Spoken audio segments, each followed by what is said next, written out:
ஒரு நல்ல கைத்தட்டல் கொடுங்க. ரொம்ப அருமையாக பேசுவாங்க. எல்லாம் உங்கள் மண்ணை சேர்ந்தவர்களாக தான் வர்றாங்க. உறவின்றி மனிதன் பிறக்க முடியாது. உறவின்றி மனிதன் பிறக்க முடியாது. உயிரின்றி மனிதன் இறக்க முடியாது. பணமின்றி மனிதன் சிறக்க முடியாது என்கின்ற தத்துவத்தையோடு எனது உரையை தொடங்குகின்றேன். அற்புதமாக வெள்ளகோயில் மகாத்மா காந்தி நற்பணி மன்ற அறக்கட்டளையின் சார்பாக அற்புதமான 5ஆம் ஆண்டு விழாவை சீரோடும் சிறப்போடும் நடத்தி கொண்டிருக்கின்ற அறக்கட்டளை சார்ந்த பெருமக்களே, நல்ல பட்டிமன்றத்திற்கு நடுவர் பொறுப்பேற்றிருக்கின்ற பேசும் பூங்காற்று அருமை சகோதரி, உங்களுக்கு நினைவுபடுத்திக் கொண்டே இருக்கிறது. 2 நாட்களில் வட அமெரிக்க தமிழ் சங்கத்திலே சென்று தமிழை பரப்புவதற்காக காத்து கொண்டிருக்கிறீர்கள், அதற்கு தயாராகுங்கள் என்று உங்களுக்கு நினைவுபடுத்திக் கொண்டே இருக்கிறது அந்த சத்தம். அப்படிப்பட்ட நல்ல சகோதரி, நல்ல தலைப்புக்கு பட்டிமன்ற நடுவராக வீற்றிருக்கின்ற அவைக்கும் பேச்சாளர் பெருமக்களுக்கும் அத்தனைக்கும் மேலாக அற்புதமாக அமர்ந்து ரசித்து கொண்டிருக்கின்ற என் உயிரினும் மேலான ரசிக பெருமக்கள் உங்கள் அத்தனை பேருக்கும் என்னுடைய வணக்கத்தை தெரிவித்துக் கொள்கின்றேன். நடுவர் அவர்களே, நாங்கள் யதார்த்தத்தை பேச வந்திருக்கின்றோம். அவங்க எமோஷனலா பேச வந்திருக்காங்க. எமோஷனல் பிளாக்மெயில் பண்ணிட்டே இருக்கிறாங்க. அவ்வளவுதான். கலாமை பார்த்தீர்களா? காமராஜரை பார்த்தீர்களா? இவர்கள் வார்த்தையினுடைய வாழ்க்கைக்கு ஒப்புதல் கொடுக்கிறார்கள். வார்த்தைக்காக இவர்கள் பேசுகிறார்கள், நாங்கள் வாழ்க்கைக்காக பேசுகிறோம். இதுதான் யதார்த்தமான உண்மை. அவர் அந்த அம்மா பேசியில் அருமை சகோதரி பேசும்போது கலாம சொன்னாங்க, அதெல்லாம் சொல்லிட்டு கடைசியில் வேதாரண்யம் சுகந்தியை தெரியுமா, மதுரையை ஆயை தெரியுமா, இப்படி ஒவ்வொருத்தரா சொல்லிட்டு வந்தாங்க. ஏன் திருநெல்வேலி கார்த்திகா ராஜாவை தெரியுமான்னு சொல்லவே இல்லை கடைசி வரைக்கும். அவங்க அன்னைக்கு பட்டிமன்றம் போயிட்டாங்க, லீவ். அவங்க ஏன்னா அவங்களால சொல்ல முடியாது, நானாக சொல்ல பேச கூப்பிட்டுடனே அந்த அம்மா எங்க வந்துச்சு, இந்த சைடு தானே வந்துச்சு, அங்க போடியும் இருக்குது, கண்ணே தெரியல. ஏன்னா பணம் எங்க இருக்குதோ அங்கதான் எல்லாத்துக்கும் கண்ணு தெரியும். பணம் தானே பளிச்சுட்டு இருக்கு. ஆசை பணத்தின் மீது தான் நடுவர் அவர்களே. அவங்களுக்கு 3 பேர்த்துக்குமே முழுக்க ஆசை பணத்தின் மீது. ஏதோ பேச்சுக்கு அங்க அன்புன்னு அங்க ஒரு போடியத்துக்காக போய் பேசுறாங்க. இதுதானே யதார்த்தமான உண்மை. நான் கேட்கிறேன், யோசனை பண்ணி பாருங்க. நம்ம வந்து பேச்சுல ஆயி பேசிச்சு, சுகந்தி பேசிச்சு, சுந்தரி பேச்சு எல்லாம் சொல்லிச்சு. சுந்தரியை பத்தி சொல்லவே இல்லையா? அது யாரு சுந்தரி? நீங்க அதை மாதிரி சொல்லிட்டு அடுத்தது பேசுங்க. இது லிஸ்ட்லயே இல்லையே சுந்தரி. அடுத்தவர் வளர்மதி பேசு சுந்தரி பத்தி. ஏன்னா அவங்கள பத்தி பேசவே மாட்டாங்க. நாங்க ஆண்களும் முன்னாடி அப்படியே புத்தகம் வாங்குறதுக்கு தான் உள்ள வந்த மண்டபத்துக்குள்ள. பின்னாடி அவங்க 3 பேர் வந்தாங்க. தம்பி 2-3 புஸ்தகம் எல்லாம் வாங்கினாரு, தம்பி மஞ்சுநாதன். நான் கொஞ்சம் பின்னாடி ஒதுங்கி நின்னா இவங்களுக்கு பின்னாடி இவங்க போனாங்க.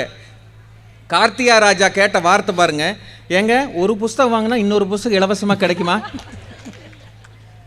10% கழிவு போட்டிருக்குமா? 10 பத்தாதுங்க, ஒரு 50% இருந்தா தான் நல்லா இருக்குங்க. 100% ரொம்ப சந்தோஷம். ஆமா, யோசனை பண்ணி பாருங்க. வார்த்தை வேறு, வாழ்க்கை வேறு.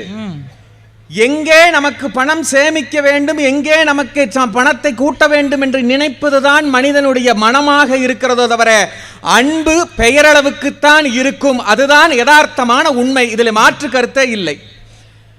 ஒரு சிறுகதை படிச்ச புத்தக திருவிழா என்பதற்காக நான் சொல்றேன். அதான் எதிர்பார்க்கிறோம். அந்த சிறுகதையினுடைய பெயர் அறை. அறை அறை. அந்த தொடங்க ஒரே பக்கம் தான். சிறுகதைன்னா ரொம்ப நேரம் எல்லாம் பேச மாட்டேன், 2 நிமிஷத்துல முடிச்சிடலாம். 10க்கு 10 அறை சுத்தம் செய்யப்படுகிறது. பெருக்கிக் கொண்டே மருமகள் சொன்னால், ஆமா இன்னைக்கு உங்க தாத்தம் வர்ற நாளாகி போச்சு. பையன் ஓடி வந்து, அப்பா இன்னைக்கு தாத்தா நம்ம வீட்டுக்கு வர்றாரு, ஐ சந்தோஷம். அப்பா சொல்லுகிறார், ஏய் சத்தம் போடாதே, அம்மாவை தொந்தரவு செய்யாதே. ஆமா இதுல மட்டும் அம்மாவுக்கு தொந்தரவு செய்ய வேண்டாம்னு சொல்லு, மாசம் உங்க ஒப்பனை கரெக்டா கொண்டு வந்து விட்டுரு. நீ கொண்டு வந்து விடாட்டி உன் தம்பிக்கார கொண்டு வந்து கரெக்டா விட்டுருவான். இது என்ன தெரியுங்களா? மாதம் ஒரு முறை அப்பாவை அவன் வீட்டிலே வைத்துக் கொள்ளுகின்ற இவர்கள் சொல்லுகின்ற அன்பு நிறைந்த மனம் இருக்கின்ற குடும்பங்கள். அந்த சிறுவன் சொல்லுகிறான் ஒற்றை வார்த்தையிலே, அப்பா அம்மாவை எப்படி ஜமாளிக்க கற்றுக்கொள்ளலாம் என்று கற்றுக்கொண்ட நீங்கள் எப்படி குடும்பத்திற்காக சம்பாதிக்கலாம் என்று கற்றுக்கொண்டிருந்தால் இந்த பிரச்சனையே குடும்பத்திலே இல்லையே என்று ஒரு சிறுவன் சொல்லுகிறான். நீங்கள் சிந்திச்சு பாருங்கள். பணம் இருந்தா உறவு அன்பு சேர்ந்து வருமுங்க. பணம் இல்லைன்னா வருமா? நான் கேட்கிறேன்.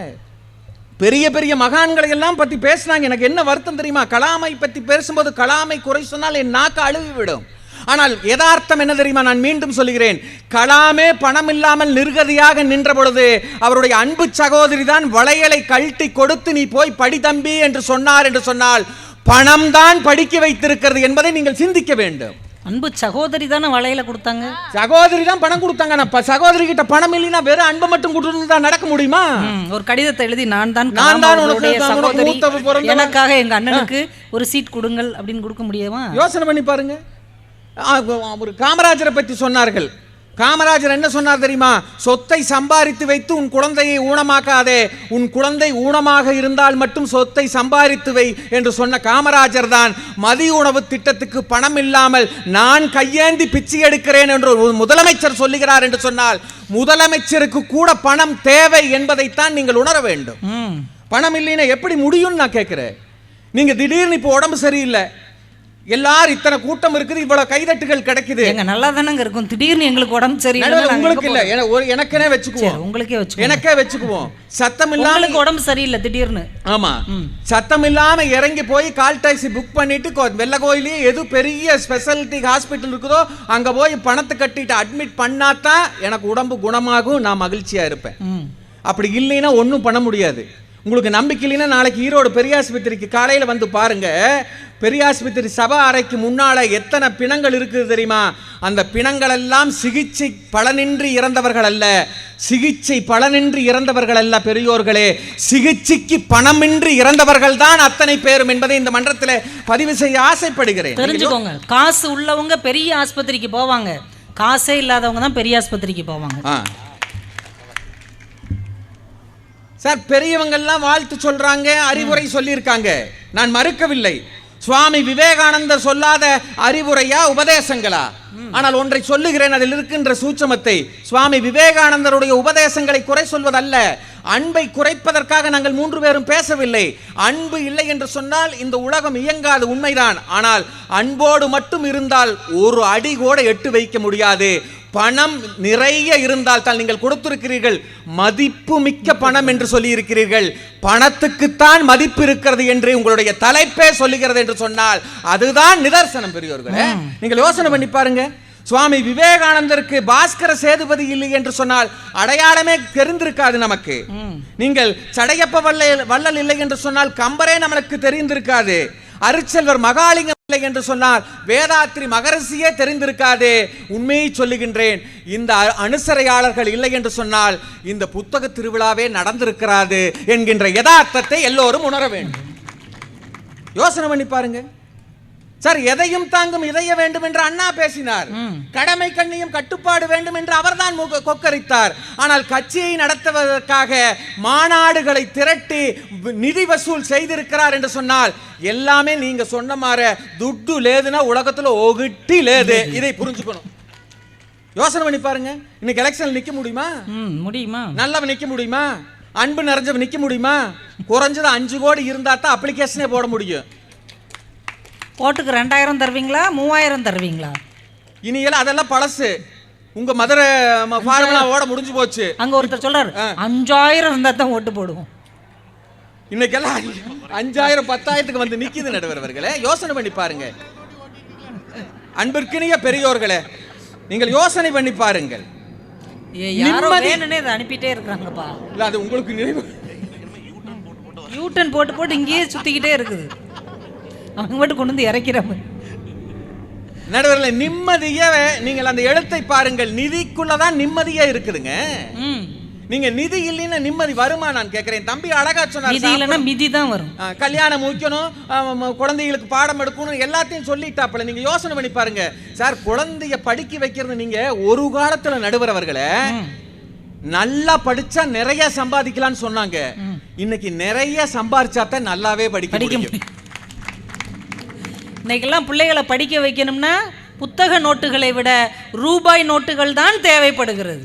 அதான நிதர்சனமா சாமி? இந்த பாக்கெட்ல பணம் இல்லாத வீட்டு தகப்பங்கிட்ட போய் கேட்டு பாருங்க, பணத்தோட மகிமை என்னங்கிறது தெரியும்.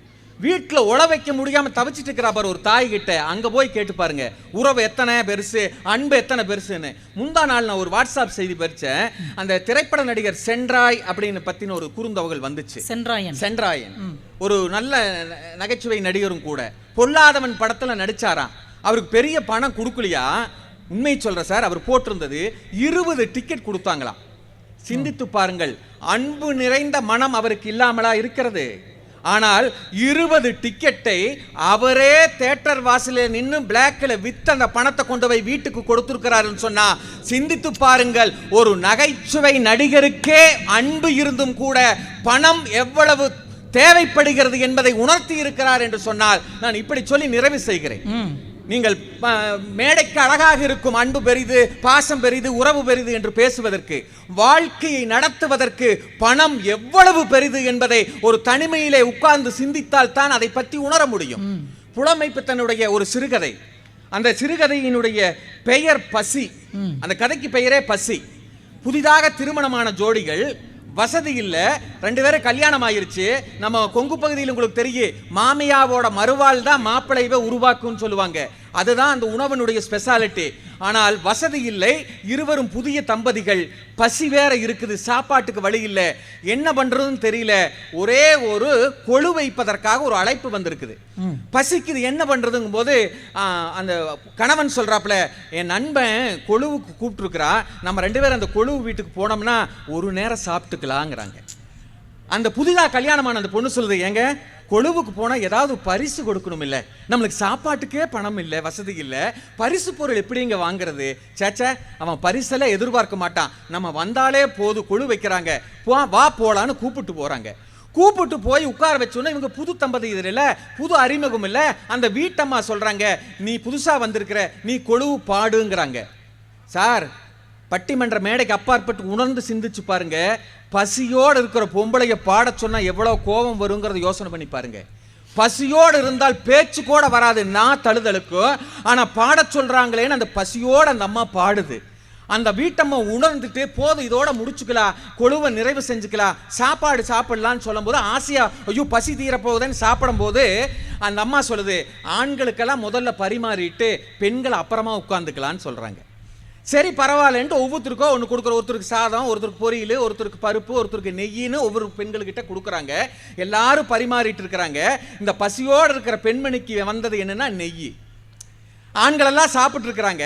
அந்த பசியோடு இருக்கிறான் இல்லை கணவன், அவனை பார்த்துட்டு அந்த எதுக்கால இருக்கிற நண்பர் சும்மா வேடிக்கைக்காக தான் சொல்றாரு, ஏய் சந்தானம் பார்த்தையா, என்னது எல்லாத்துக்கும் சாப்பாடு போட்டு பருப்பு போட்டு அந்த நெய் ஊற்றும் போது எல்லாத்துக்கும் ஒவ்வொரு கரண்டி ஊற்றிட்டு வர்றாங்க. அவன் சொல்கிறான், சந்தானம் ஊரா மூட்டு நெய்யா உன் பொண்டாட்டிக்கு ஐயா.